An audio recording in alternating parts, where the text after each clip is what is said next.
Welcome to The Explainer. Today, we're diving straight into our maritime source material to uncover the literal life or death complexity of communication when you're behind the wheel of a multi-million-dollar vessel. We're going to look at the incredibly fascinating ways modern seafarers manage risk, balancing everyday verbal exchanges with the interpretation of just massive amounts of digital data. I want you to put yourself right on the bridge of a massive, very large crude carrier. Picture navigating the heavily congested Malacca Straits, or maybe squeezing through the tight margins of the St. Lawrence Seaway.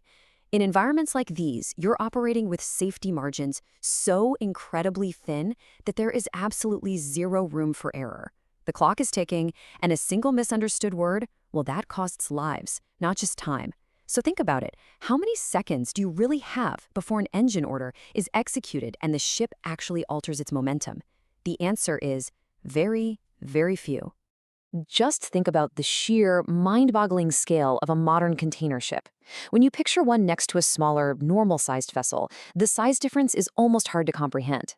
We're talking about ships so immense that their physical momentum is practically unstoppable at short notice. It's like trying to stop a freight train on a dime. Because of this, the entire bridge team has to work together flawlessly. It's an absolute must. The right message just has to be delivered in the right way to the exact right people every single time.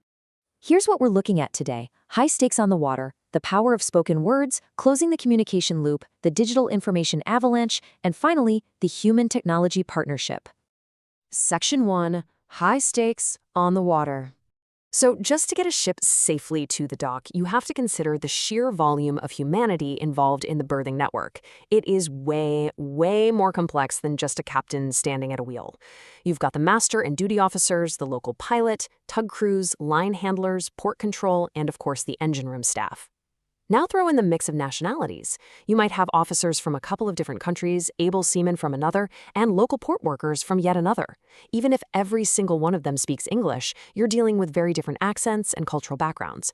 When you combine all these distinct professionals, you're basically creating a mathematical permutation with literally over 1 million chances for a catastrophic communication error. It's wild. Section 2. The power of spoken words. Okay, so to mitigate those 1 million chances of error we just talked about, we really need to strip communication down to its core purpose, conveying your thoughts and getting the listener to carry out the correct action. Sounds simple, right?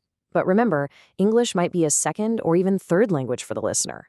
Because of this, artist sources highlight that experts strongly recommend using very simple, short sentences. You've got to speak clearly, slowly, and loudly enough to cut through all that background noise. And even more importantly, crews rely heavily on the IMO's standard maritime communication phrases. Honestly, sticking to these standard phrases is a brilliant practice, even if everyone's a native English speaker. It completely removes ambiguity and guarantees clarity across cultural divides. It's not just a guideline, it's a literal lifeline. Now, this is really fascinating. Social dynamics actually directly affect physical safety.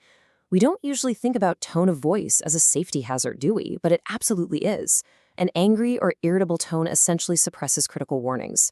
Think about it. If a senior officer is unapproachable, a junior officer might be way too intimidated to speak up, even if they literally see the ship drifting off toward the wrong side of the channel. No one wants that.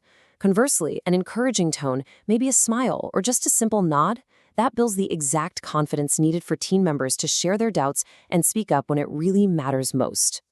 Section 3. Closing the communication loop. So, how do we systemize this? How do we take something as fluid and subjective as human conversation and make it reliable enough to steer a megaship? Well, we do it through a process known as closed-loop communication. It's basically the foundational algorithm of bridge resource management. It takes a simple conversation and transforms it into an airtight behavioral loop. Here's how it works. Step 1. The speaker gives the order. Step 2. The listener repeats exactly what they heard.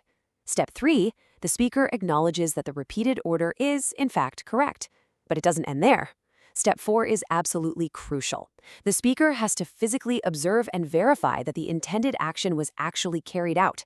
It's this beautiful, unbroken chain of confirmation that ensures intent exactly matches reality. Section 4. The digital information avalanche. All right, having secured our verbal communication, let's pivot to the massive, macro challenge facing modern mariners today. It's what we call the modern navigator's dilemma.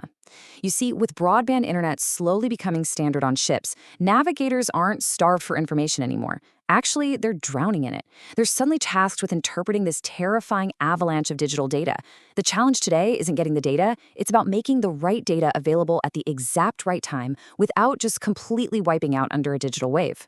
The real danger here actually comes down to human psychology. We just naturally trust graphically appealing displays, don't we? If a radar or a screen looks sleek and high-tech, we kind of just assume the data on it is perfect. But relying on a single data point, that is incredibly dangerous. Our sources point out that flaws can sneak in from system origin errors, incorrect installation, or even external manipulation. For example, if you base a critical passing maneuver solely on an automatic identification system or AIS speed reading, you might unknowingly be relying on faulty programming or flawed sensor inputs. A beautiful screen can hide some very ugly, very dangerous data. So, to survive this overload, you have to actively unclutter your screens, especially as you get closer in time and distance to a potential obstacle. You just need time to think and act. Our sources draw a really fascinating distinction here between experience levels.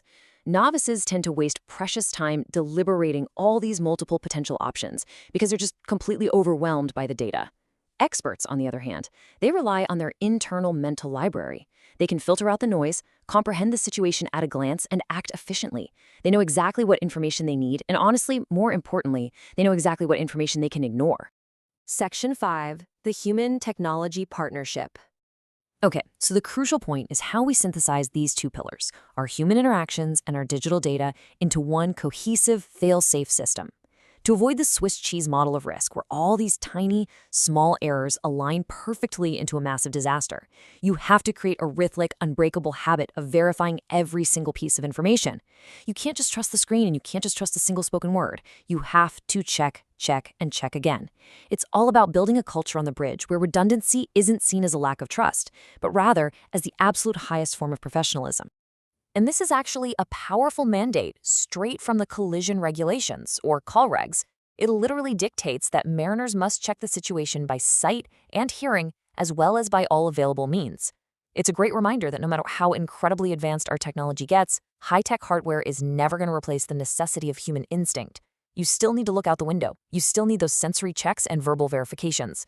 The hardware might change, sure, but that core principle of cross-referencing reality, that remains exactly the same. Which brings us to a final thought for you to take away from this explainer today. As you navigate your own high-stakes environments, whether that's in a busy boardroom, a hospital, or just, managing your daily digital life, take a second to consider how you consume data. Are you blindly trusting that beautifully designed screen right in front of you?